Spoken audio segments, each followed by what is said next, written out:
households, both alike in dignity, in fair Verona where we lay our scene, from ancient grudge break to new mutiny, where civil blood makes civil hands unclean.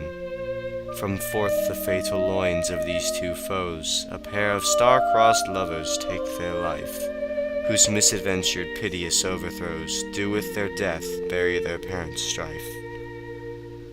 The fearful passage of their death-marked love, and the continuance of their parents' rage, which but their children's end naught could remove, is now the 2 hours' traffic of our stage.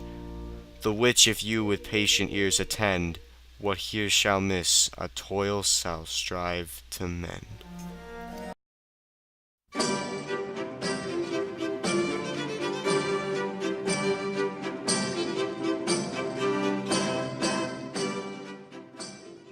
So, there's this town called Verona, where two families, the Capulets and Montagues, live.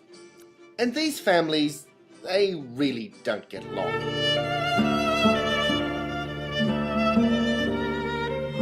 In fact, after a street fight between the two families, the Prince of Verona says, The next time I catch you fighting, that's it. You're out of the city. Now, the Montagues have a son, Romeo, who's all hung up over some chick named Rosaline. And the Capulets have a daughter, Juliet, who they want to marry a dude named Paris.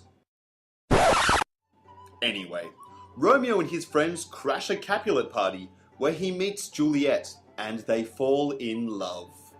The next day, they secretly get married, because that can't possibly end badly.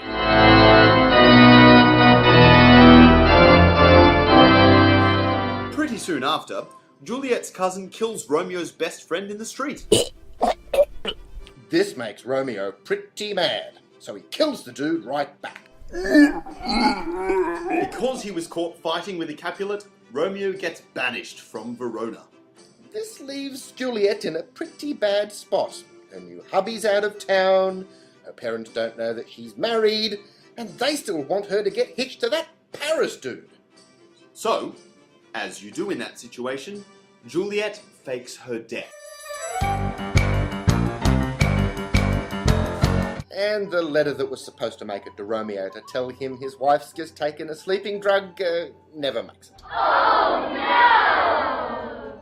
So, Romeo, when he hears she's dead, heads back to Verona and visits his wife's tomb. Paris gets in the way, so he kills him too. Then he says something like, I love you, to Juliet, and then kills himself with poison. Once he's dead, Juliet wakes up. Obviously, she's not particularly pleased about the state of things, so she whinges for a bit and then stabs her. The upshot of all of this is that the two families, the Capulets and the Montagues, figure that fighting is stupid and shake hands and get over it.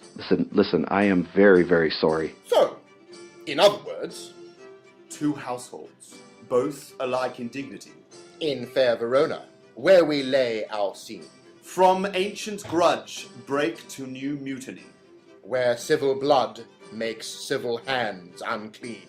From forth the fatal loins of these two foes, A pair of star-crossed lovers take their life, whose misadventured, piteous overthrows do with their death bury their parents' strife.